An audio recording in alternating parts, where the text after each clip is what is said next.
Hi everybody, I hope you're having a great beginning to the holiday season so far. I am just wanting to come on here because I have had a connection for a long time to the works of Charles Dickens, in particular A Christmas Carol. Every once in a while in my own apartment, which is where we are now, I start going off freestyle on the show for my friends and my family. And people have said over the years that I should definitely put something out there, and I always said, no, I wouldn't do it. And now we've sort of come to a crossroads, and it's been put to me that I better. And so I've heard it one too many times, and so I thought I'd acquiesce. So without further ado, here it is, Stave 1, Christmas Carol, Marley's Ghost. I hope you enjoy. But Marley was dead to begin with, there's no doubt whatever about that. The register of his burial was signed by the clergyman, the clerk, the undertaker, the chief mourner. Scrooge signed it, and Scrooge's name was good pun change for anything he chose to put his hand to. Oh yes, old Marley was as dead as a doornail. Mind, I don't purport within myself to know what there is particularly dead about a doornail. If I had my druthers, I might be more inclined to say that a coffin nail is the deadest piece of ironmongery in the trade. But the wisdom of our ancestors is in the simile, and my unhallowed tongue shall not disturb it, or the country's done for. And therefore, you will allow me to repeat one more time, rather emphatically. Old Marley was as dead as a doornail. But Scrooge knew that he was dead. How could it be otherwise? He and Marley were partners for I don't know how many years, and Scrooge was his sole executor, sole assign, sole residuary legatee, sole friend, and sole mourner. Not that he was particularly cut up about the sad event Scrooge, but that he was a good man of business, and undoubtedly solemnized that fact on the day of the funeral with undoubtedly a bargain. Which, bringing up the mention of Marley's funeral, brings me back to my original point in the first place. Old Marley was dead. Now that point must be distinctly understood, or nothing wonderful can come from the story which I am about to relate to you.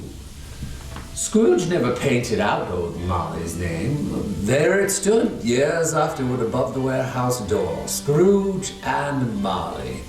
The firm was known as Scrooge and Marley, and sometimes Scrooge answered to Scrooge, and sometimes he answered to Marley. It was all the same to him. Oh, but he was a tight-fisted hand at the grindstone Scrooge, a squeezing, rasping, grasping, covetous old sinner, hard and sharp as flint, from which no steel ever struck out a generous fire. Heat and cold had no influence over him. No warmth could warm him. No chill could chill him. No wintry wind that blew was bitterer than he.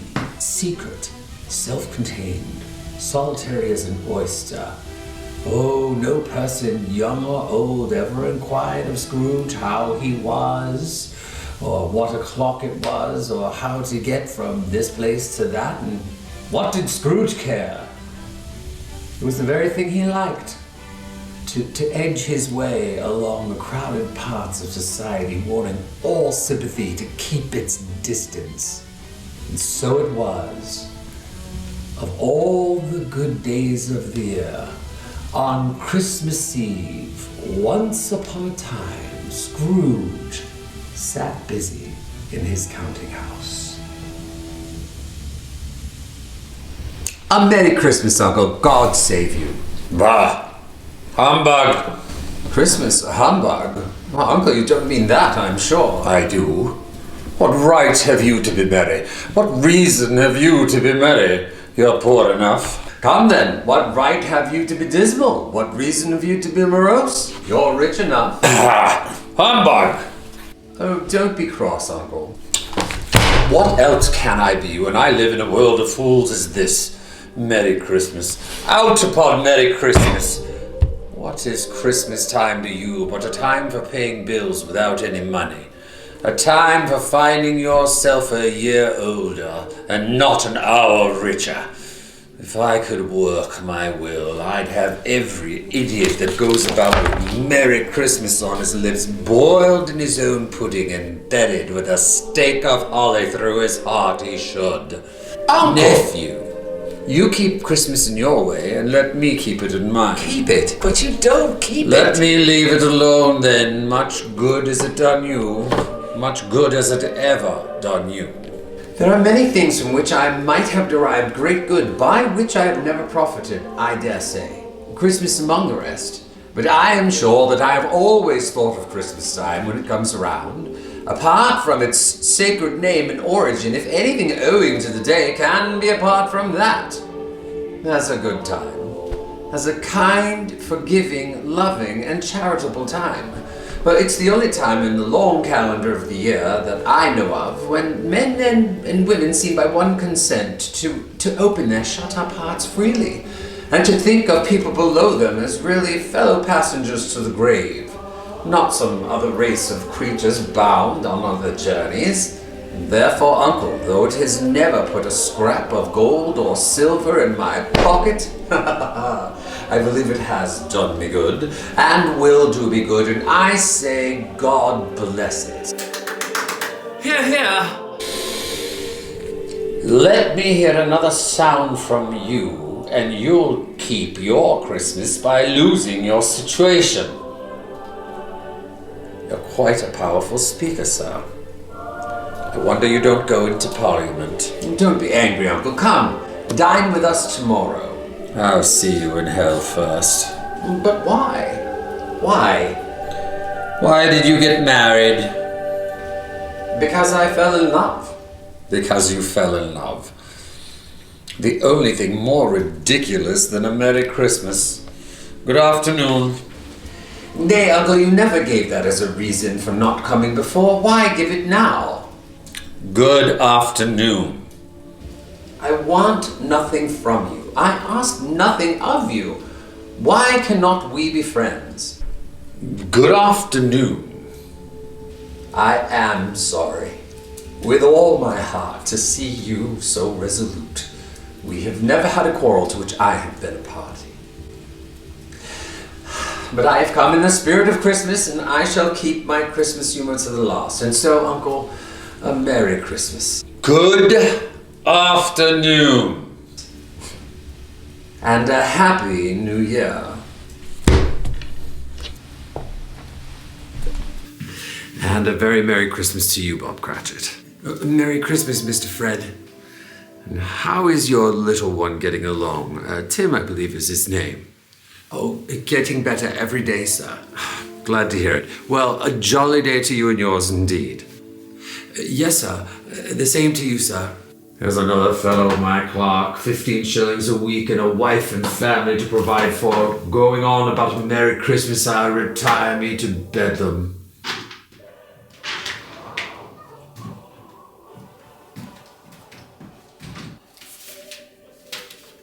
Scooter Marley, I believe.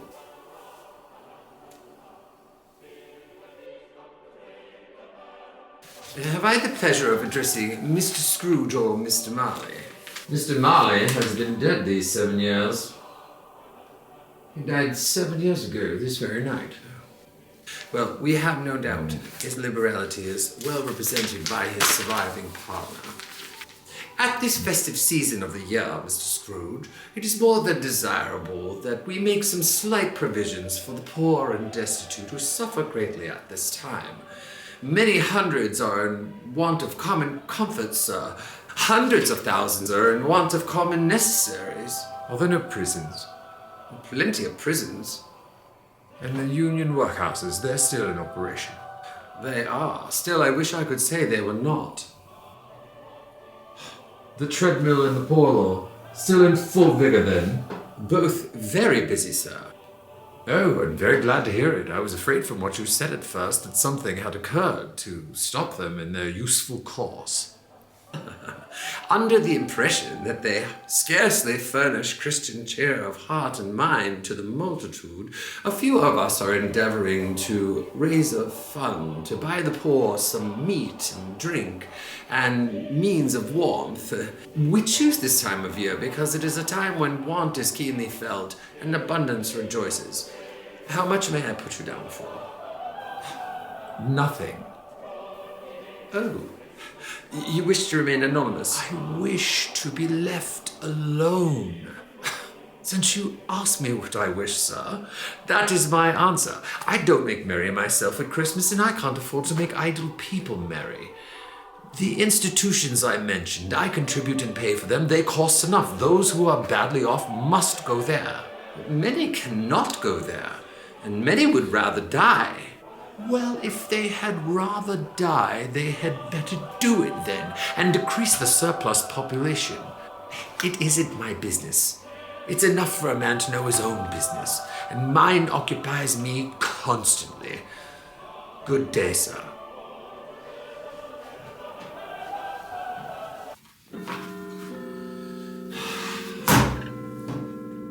I suppose you'll be wanting the day off tomorrow. Yes, sir. And you must have the whole day. If it's quite convenient, sir. It's not convenient, and it's not fair. If I were to stop half a crown for it, you'd think yourself ill-used, I'll be bound, and yet you don't think me ill-used for paying a whole day's wages for no work at all. It's only once a year, sir. It's a poor excuse for picking a man's pocket every 25th of December. But if you must have the whole day, be here all the earlier the next morning. Oh, yes, sir. Yes, sir. Thank you, sir. Merry Christmas, Mr. Scrooge. Amog! So that was a lot of fun. I had a really good time trying to put that together. I learned a lot. You know, it's a really interesting thing. As a director, I've always said that, you know, the limitations that you experience and the necessity, you know, being the mother of invention, forcing you to make some of these choices that, you know, you might not necessarily have made if you had everything just get handed to you, and trying to do this by myself with no money and not putting any money into it or anything, and just, you know, some of the funny anachronisms that show up and the things that happen that end up being commentary. I don't know if you noticed that Fred Scrooge's nephew is wearing the AFC Richmond scarf from Ted Lasso. And that sort of was a fun, you know, allusion to him being the positive guy, you know, all the time. And the one who, you know, doesn't really take no for an answer, and hope springs eternal with him. And as we go, I'm looking at maybe, you know, so that was the first section of it, that office scene, which is a lot. And then coming up, we've got Marley's Ghost and the Christmas Past scene, which I have some great ideas for. And then I thought that would be one installment, and then the next installment after that would be the Christmas Present scene, and then we get into the Christmas Future scene. But I'm really sort of stumped at how I'm going to handle the scenes that are, you know, more than just two people, so that you're doing shot, reverse shot, but they're crowds, and or you know playing women and not going over the line into too much camp. Although I think we've definitely crossed that line so far already. But you know, trying to strike a tone, some kind of, you know, sort of faithful tone with it. But I'll take any and all suggestions and comments, and if you do want to give me criticisms, I would really hope that they would be constructive and in the spirit of what I'm trying to do here. But you know, it's interesting. Dickens released this as in a magazine as installments that came out, and sort of we're doing the same thing. So I hope everybody had a great Thanksgiving. We're headed towards that next big holiday. It'll be here before you know it. So try to stay, you know, grounded in the hustle and the bustle, and it might be fun to take some time out and watch this with friends or family or children or whatever. But I look forward to seeing how people react to it. I don't know that anybody has an attention span that long anymore to stick with it all the way through, but we'll see. And again, yeah, I look forward to sharing more of this with you and coming up with some more unique ideas. And again, how to play women, how to play young Scrooge and not be young, or just maybe talking to those people and alluding to the fact that they're there, and maybe narrating those pieces. No question about it, it is definitely going to be abridged. But so I look forward to sharing more of this with you, and stick around with us. I hope you this maybe gains a little bit of a following or whatever. But I just figured, what harm is there in putting it out there? And again, I am learning a great deal about acting and acting on a camera and editing and all that. It's been a challenge and a learning curve. So we'll see. I hope I got into a little bit of a groove so that it doesn't take so long. But again, I look forward to your suggestions and your comments. And I'll see you next time. Bye.